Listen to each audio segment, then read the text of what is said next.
welcome to the Catholic Forge, a conversational podcast where we gather to explore our Catholic faith and discuss how it forms our lives. All are welcome to join in this conversation and journey. Thank you for listening. Hey everyone, welcome to the show. This is Eric in Missouri, and today we talk about special guests on the Catholic Forge. And they're all special in their own way. John's children and pastors and important priests and religious figures, but today a truly special guest from my life and from my education, Reverend Dave Ellingson. I should say the very Reverend, or in the Catholic tradition, the most Reverend. Now, Dave, I've not given it away yet by not calling you Father, which I have. I think you are the first Lutheran person to ever appear on the podcast. Is that unnerving to you? Does that disturb you? No, it feels to me like it's very appropriate since we are. I'm a small C Catholic. Yes, you are. Let me, just for the sake of the audience, I'll read your little bio. I'll kind of skim through it, water ski over it, as you would say, on your website. Ellingson.com. David Ellingson has taught courses in spirituality, environmental ethics, human development, social justice, and youth ministry at Trinity Lutheran College in Everett, Washington. Rest in peace. He is a Lutheran pastor who has served on college campuses, congregations, and in regional leadership. He's a master gardener and creator of the rooftop gardens on the college parking garage. He's a former distance runner. He ran the Boston Marathon and the Western States 100-mile endurance run and Hawaii Ironman triathlete. And he is a kayaker. He is the paddle pilgrim of lore who paddled the Mississippi River and the Erie Canal and the Hudson River to the Statue of Liberty. Also a husband and father of 5 who resides in the evergreen glades of Edmonds, Washington. So thank you for coming on the show, Dave. I appreciate it, brother. I'm so glad to see you and not just only have the time to talk among brothers, but also to quiz you on all of these things that you've been doing and ask you questions and get to some theological concepts as well. So thank you for being here. My pleasure.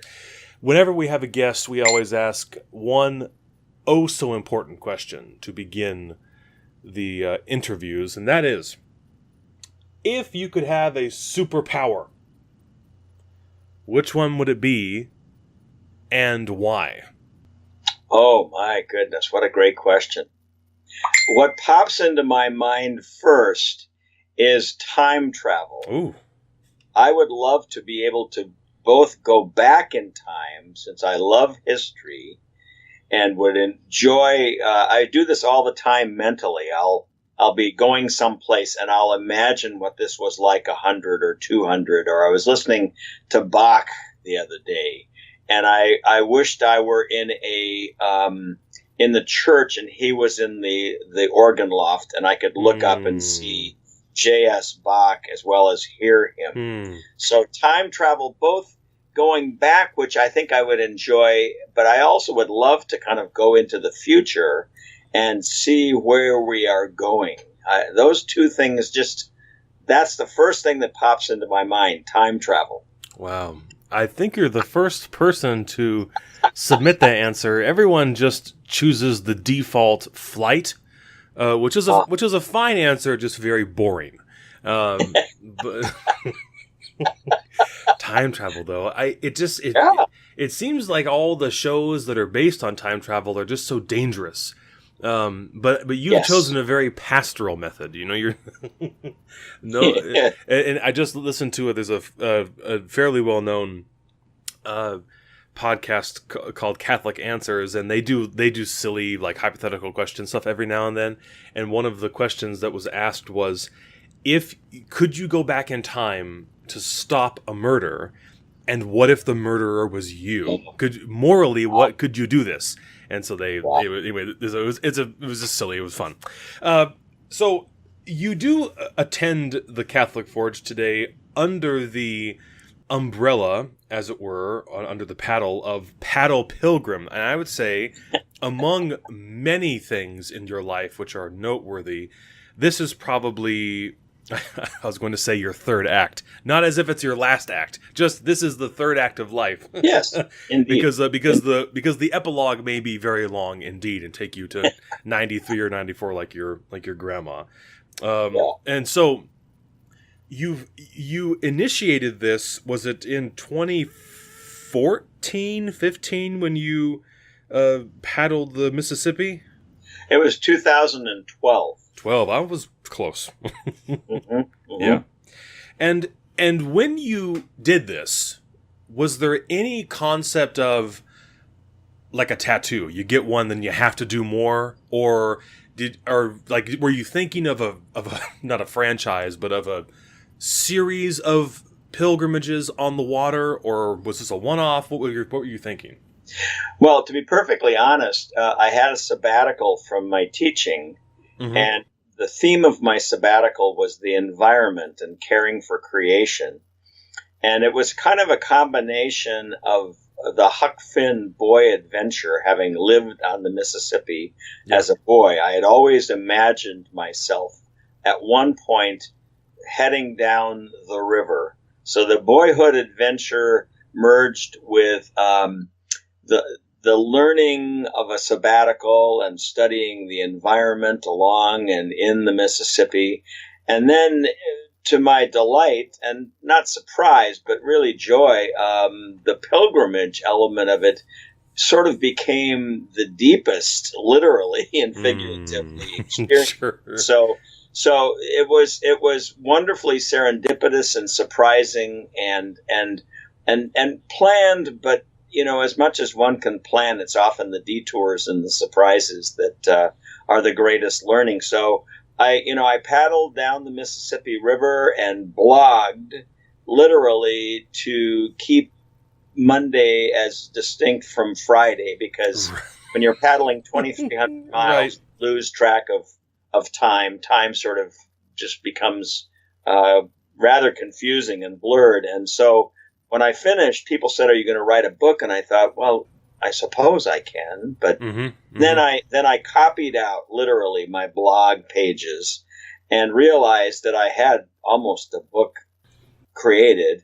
And then I realized there were a number of missing pieces, and those were the dangerous adventures that I didn't dare write about, so that my wife or my mother would know that I nearly was run over by a barge in Mississippi, or I almost tipped over at a big lake in northern Minnesota. So the book emerged, and in many ways, that's kind of my theology of life as a journey and as an adventure. And you plan as well as you can, and then you're open to the surprises along the way.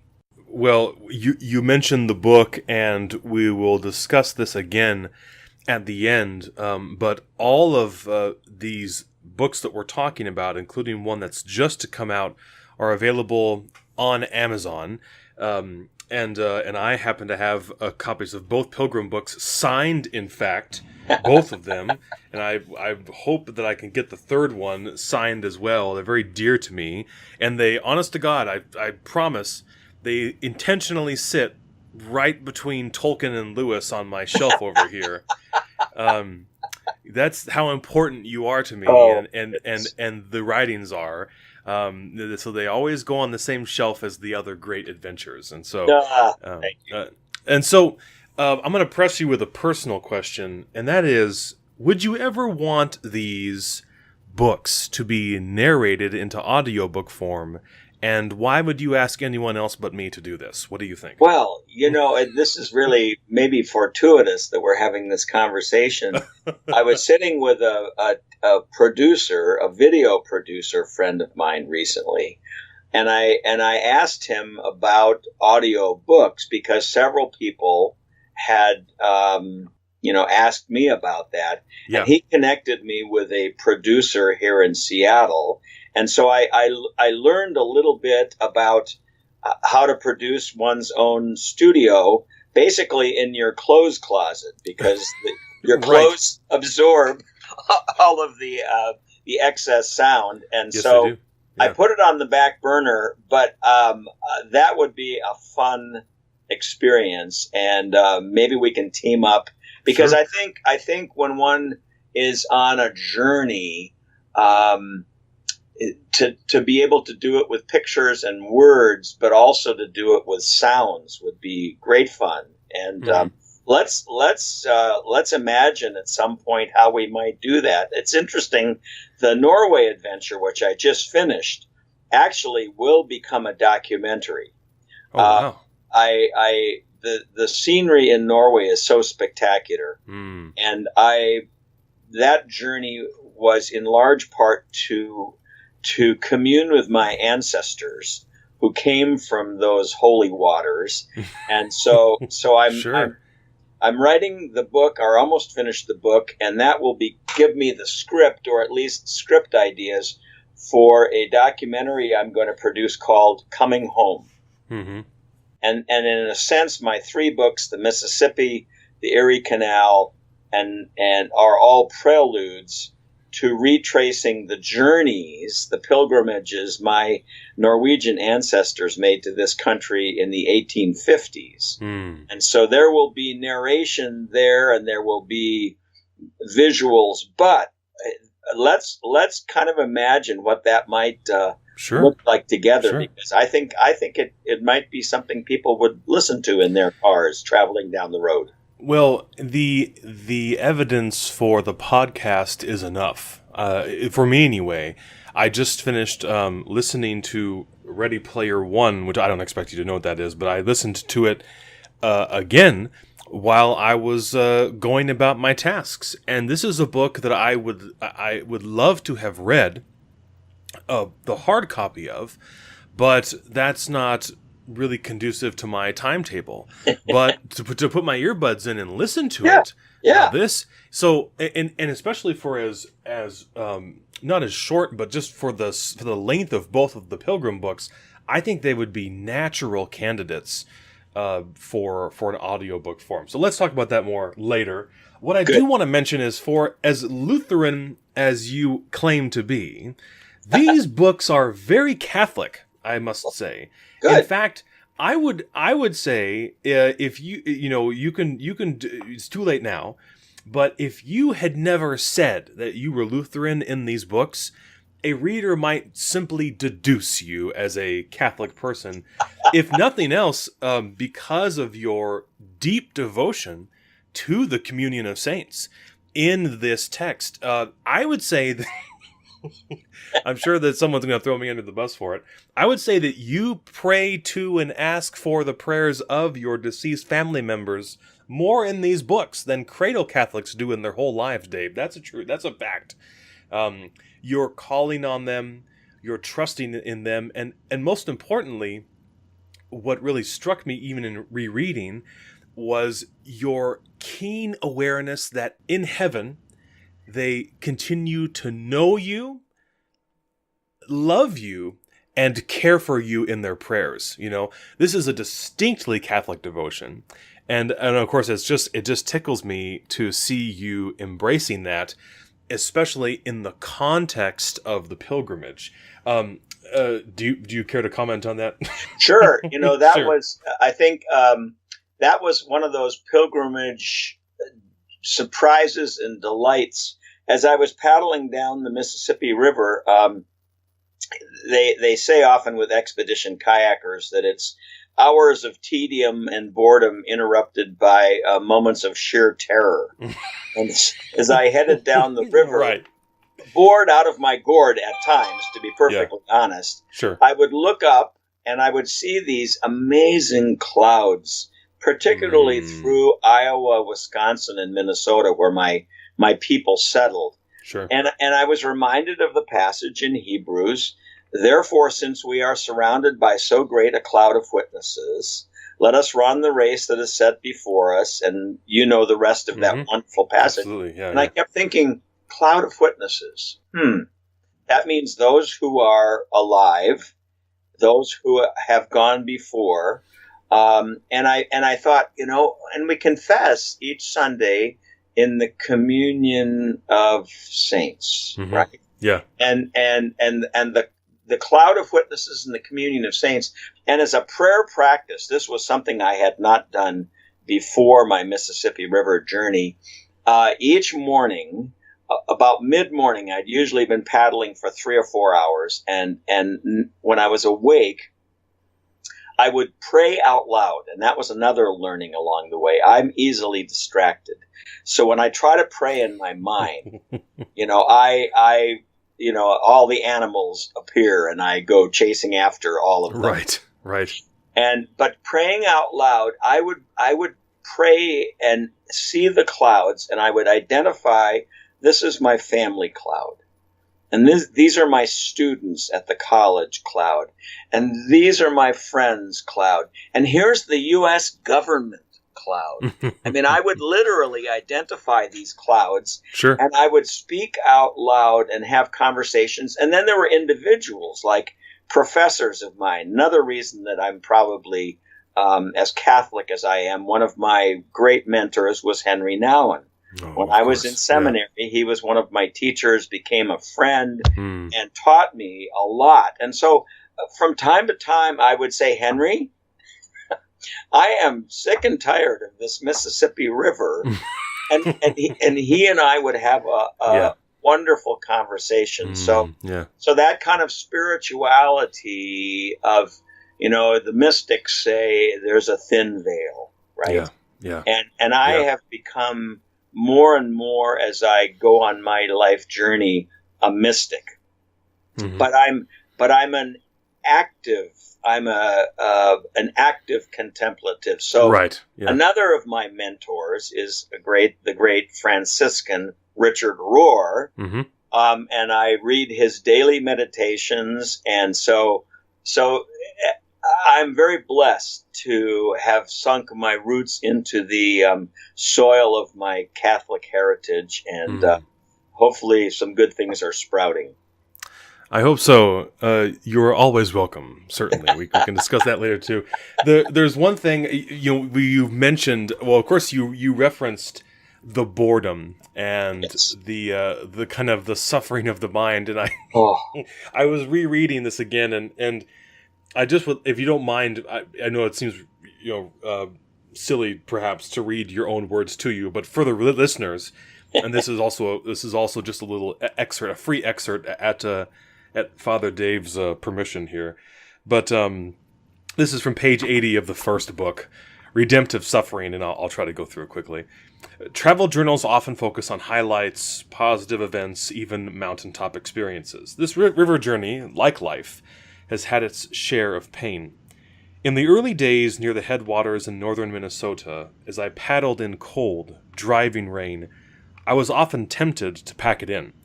This was not fun. I was so cold that I didn't realize I had torn a muscle in my calf and damaged my pinky, causing the nail to eventually fall off. That is disgusting. My hands were so sore, it was hard to grip the paddle and impossible to peck out blog updates on my smartphone. A wrist, which I had broken years earlier and stabilized with an inserted plate, throbbed during the night. I lost 15 pounds in the first 3 weeks. After paddling for 10 hours a day, my back ached. Now, this reminds me, of course, from Corinthians, are these servants of Christ? I am more. I have worked much harder. Been in prison more frequently, been flogged more severely, and exposed to death again and again. As St. Paul, of course, recounts his sufferings. But of course, like you end with St. John of the Cross. And St. Paul ends with, if I must boast, I will boast of these things that show my weakness for the glory of Jesus Christ.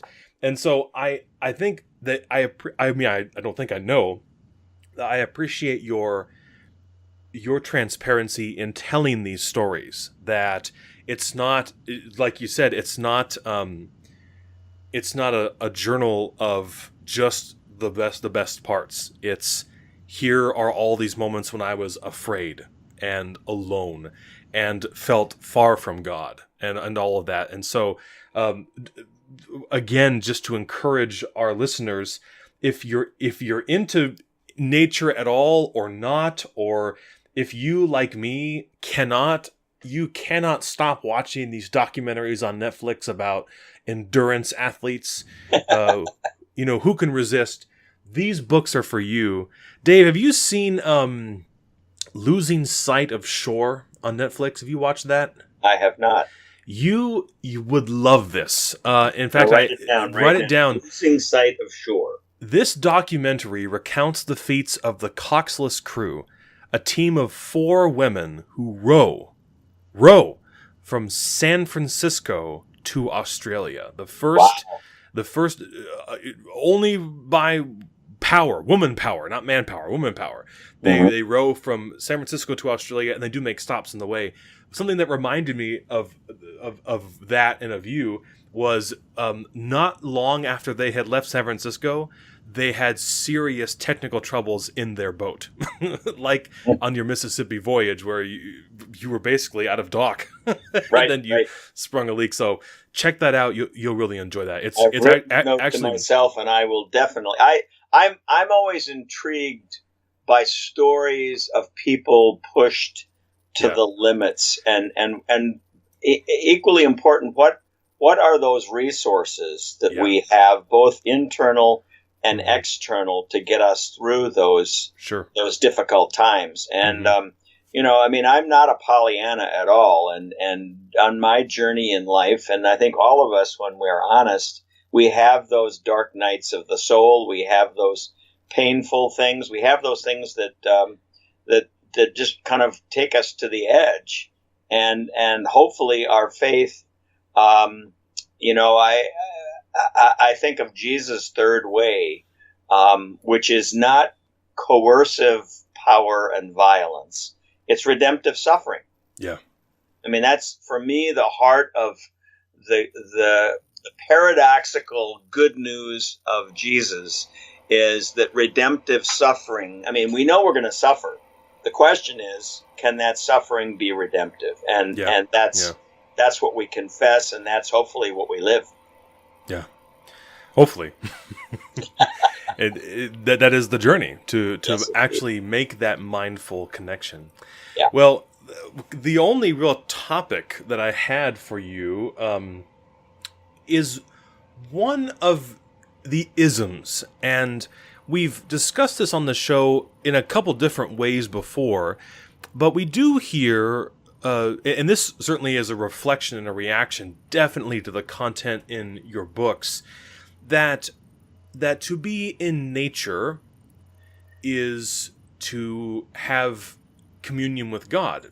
Now, this I would not dispute, but we're seeing now through the isms and through popular culture and this and that, more and more people who kind of make the cathedral of nature their church, and would even consider that their whole relationship with God is tied to being in nature and to communing with nature and all of these different things. So for sure, just to be very clear, I am not discouraging nature enjoyment. Everyone should move to the Pacific Northwest. There's no question. Okay. And yet a complete look at orthodoxy, a complete look at the gospel, reveals that we're called to something different. I love what Bishop Barron said of, I can't remember who he was quoting, but, of these people who say, I love God, but I don't love the church, this is not an acceptable position for a Christian. It's like me saying to you, Dave, I love you, I just never want to be around your body. And of course we need to be around each other. That's part of our communion. And so in your pilgrimages, you reflect this, I think, really beautifully in not only the enrapturing of the natural beauty, but you also reflect a much deeper theology, like I said, in the communion of saints and this and that. Can you speak to that at all? Either what you've seen kind of in the culture, but also how your journeys have informed and formed you in that theology. Yeah, that's such a great question. And as you know, here in the Northwest, on Sundays, our churches are not filled often with people, right? And right. and there are people hiking and paddling and enjoying the majesty of God, maybe not naming it, but certainly communing and experiencing the goodness of creation. What's important for me is to say and to live a Trinitarian lifestyle, right? I mean, in our theology, we confess that we believe, that we follow, that we connect with. We're fed by a God who creates, right? First article, right?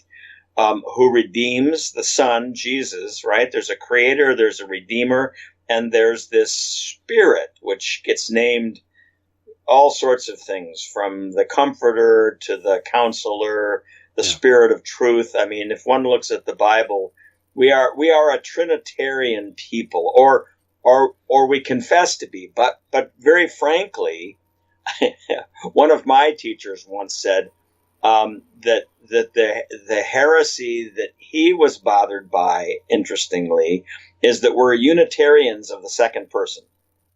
In other words, we focus so much on Jesus that we've missed out on God as creator and God as Spirit. And so oftentimes you get people focusing on one particular element of the Trinity, whether it's God as creator in the natural world, environmentalism, etc. Jesus, when I was a young pastor in California, the Jesus movement was was alive sure. and well, right? And then on the other wing of the Trinity is the Spirit, and I like to think of kind of the charismatic element there. And again, I'm not trying to label people, but I think the wholeness, when you look at the whole witness of Scripture, we're called to experience God as creator, as redeemer, as sanctifier. Mm-hmm. And that's not easy to do. I have to remind myself all the time. And so I like that language of the cathedral of creation. I mean, I'll be speaking in a church, for example, and I'll say, we need to get outside in the great classroom or the great cathedral. Sure. But I try when I'm with a paddling club to say that we need to experience the communion of being together, and that kind of, so those elements need to be woven together. But it is a challenge, I mean, I get it when millennials say, I believe in God. I see the wisdom of Jesus' teaching, but the church, I'm not so sure about that. And so I think rather than blame or judge them, our challenge as the people of God is to be Trinitarian people, that we show up as people of the Creator, the people of the Redeemer, as followers of Jesus, and as people of the Spirit, and that hopefully our churches are not our churches, because churches often become buildings, that our faith is whole, it's rich, it's attractive, it's beautiful, it draws people into fellowship and nourishes and sustains them on the trails, in communion, in the church, in their work settings. Here's where Martin Luther comes in, our vocatio, right? Mm-hmm. Our vocation in daily life, and then as we live in our families and in our homes, how do we weave that together and to be whole people? Irenaeus said, the glory of God is man or humans fully alive. Yeah. Glory of God. And so how can we be fully alive? Creator, Redeemer, Sanctifier, Trinitarian. I don't know if you were aware of him, but one of the slated guests for the podcast someday is Dr. Paul Ford, who teaches in California. I think he was one of the first actually Catholic doctoral recipients from Berkeley. Anyway, I was with him in Vegas last year or earlier this year for a conference, And in it, he said, if you need a go-to prayer and you're not sure what to say, how about this one? Father, in the name of your Son Jesus, send your Holy Spirit. Amen. And first of all, it's a one-stop shop. I don't know where you couldn't. I don't know where or for what purpose you could not use that prayer. I have not found one yet. Right. If you're about to take an exam, if Right. you just had a fight with your spouse, if you're buying a lottery ticket, Yeah. and that has been really helpful for me along those very same lines, Dave, in that when I say it, I'm called to that fullness of, Yes. of there's, and of course not to get down the line of there being three gods, but one, Yeah. totally in one, Yeah. but that there is this beautiful family, the nature of the Trinity. And so I appreciate that a lot. I especially like what you're saying about beauty, and also living out something that's genuinely attractive. What's interesting to me, and you mentioned the millennials, is very serious, very concerned people. I work with young people, even in the music ministry, and so they're wonderful. And what's interesting to me is that for as concerned as they are about their faith or anti-faith, it seems that they are being drawn naturally into that next level of communion, that is with other people. Right. Because relationships to millennials, they're so important, although also with the curse of technology, easy to eject from life, from reality, especially because of technology. And yet we see the hungry heart. There's St. Augustine or Bruce Springsteen, if you like, Yeah. that calls them back. And so it's there. Everything is always calling us into Christ, into that fellowship. I think that nature does that in a great way. Well, all that I would want to see is somehow through the Spirit, these people, me too, having that experience in nature, still being drawn back into Eucharist in that sense of family and table and sharing. And I think, for what it's worth, that your books do this in a great way, that they give concrete examples of nature, journey, pilgrimage, but also a very sure and certain return to orthodoxy, back to the creed, back to community, and back to a more whole sense of the spiritual life. And so for what it's worth, to our listeners, I recommend them fully and heartily. And you you put up to the camera there earlier a couple more little books. Would you like to describe them briefly? Well, one is called Biblical Wisdom for a Digital Age.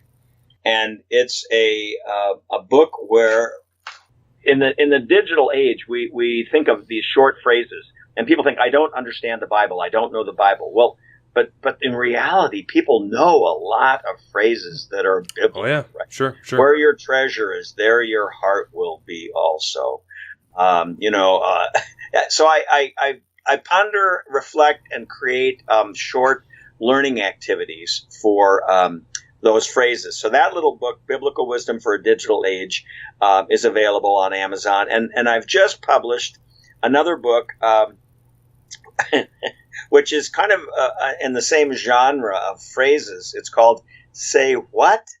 A fresh look at old sayings. Yeah. And again, there are all these sayings that we hear, whether they're familiar sayings, biblical sayings, familial sayings that your grandfather or your mother, that kind of are there in our mind and in our heart, that guide our steps. And so I took, I think in this case, 63 of those phrases and reflect on them, argue with them, Sure. Try to help people to think of what are the phrases and expressions that you've grown up with and how do they guide your footsteps. And so say what is in fact, I was talking with a friend at a church on Sunday, and he's leading a group to Mexico for a mission trip in 2 weeks. And he's bringing the book along, and he said, I'm going to use it for our devotions, and I'm just going to pass it around and have people look through the table of contents.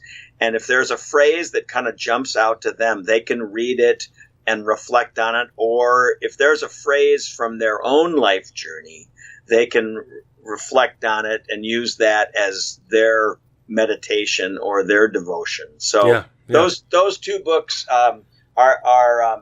were kind of fun things that just were stored up inside of me. And as I sat down, the words just kind of flowed.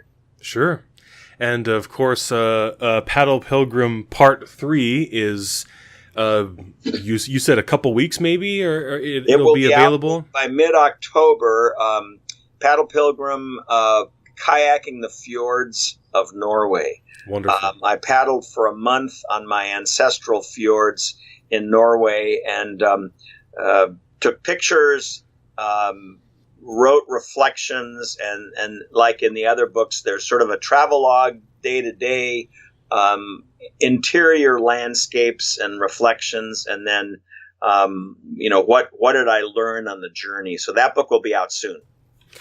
Well, it seems that there's only one question left. Well, there are many.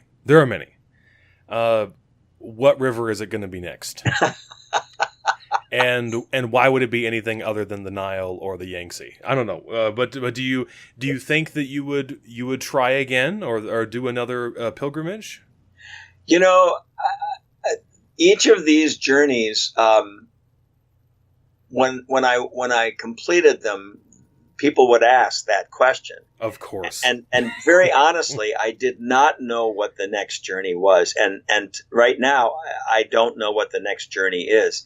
And I trust that the Spirit and my own sense of adventure will bring up possibilities.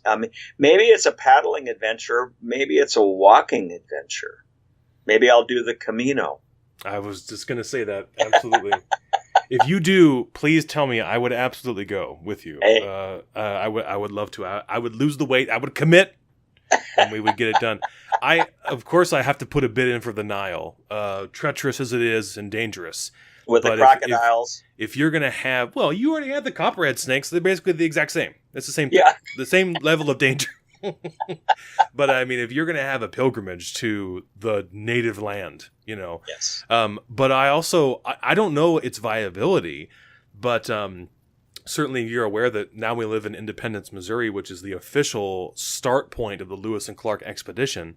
Indeed. And so I would love, your reflections on the Columbia even. If not the Missouri itself, and then you don't have to do the second half of it because you already did when it combines with the Mississippi. So you've got lots of options even in the States, but certainly worldwide.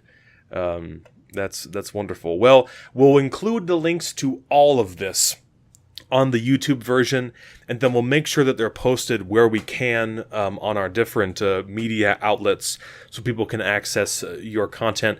As we kind of wrap up, Dave, anything else that you'd like to say or share regarding your work or things you have coming up, or maybe something that's not related to your books? Anything else you want to plug or share? One of my favorite poets is Mary Oliver. And in my writing and in my life, there are two little beautiful little pieces from her poetry that I would pass along. One is kind of become my mantra.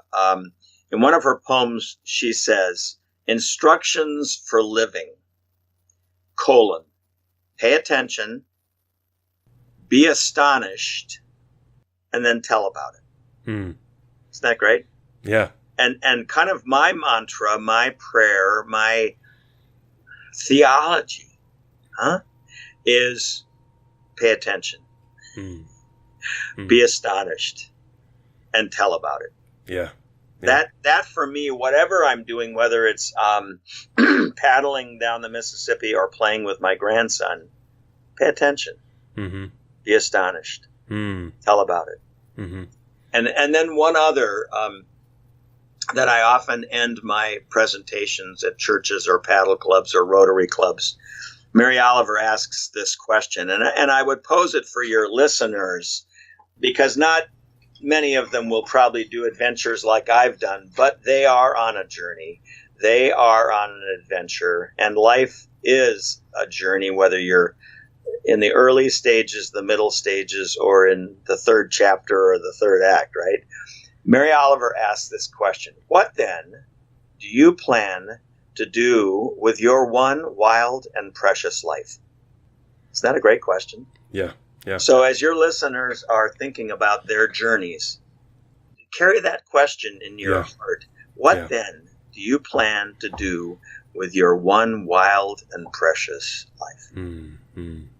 Thank you for those reflections, and thank you for being here. It is very dear to me, but I have cherished you in my life for a long time, and so I'm grateful that now we can sort of collaborate again on this and potentially on other things in the future. So thank you, Dave. I love you, and I'm grateful for you being here. Thank you for that. Thanks, Eric. Appreciate it. This has been the Catholic Forge, and we'd like to close, as always, with a prayer and a blessing. And since I have a pastor here, Dave, would you give us a prayer of benediction? I will. And this prayer is sometimes known as the Holden Village Prayer. We have a retreat center in the mountains here. And the prayer is, I think, related very much to our journeys. It goes like this. Let us pray. O God, you have called us to ventures of which we cannot see the endings, by paths as yet untrodden, through perils unknown. Give us faith to go out with good courage, not knowing where we're going, but only that your hand is leading us and your love protecting us through Jesus Christ our Lord. Amen. Thank you for listening to the Catholic Forge. We hope you've enjoyed this episode and will leave us a positive rating and review wherever you listen. And how about 5 stars on iTunes for the Paddle Pilgrim himself? You can help out the show in a big way by sharing it with your friends and family. I know that you have got someone in your life who would enjoy Dave's stories, so share this with them. As always, you can continue the conversation with us on Facebook and Twitter, and to get a hold of us, you can reach us at thecatholicforge@gmail.com. For more information regarding the podcast, visit our website at www.thecatholicforge.com.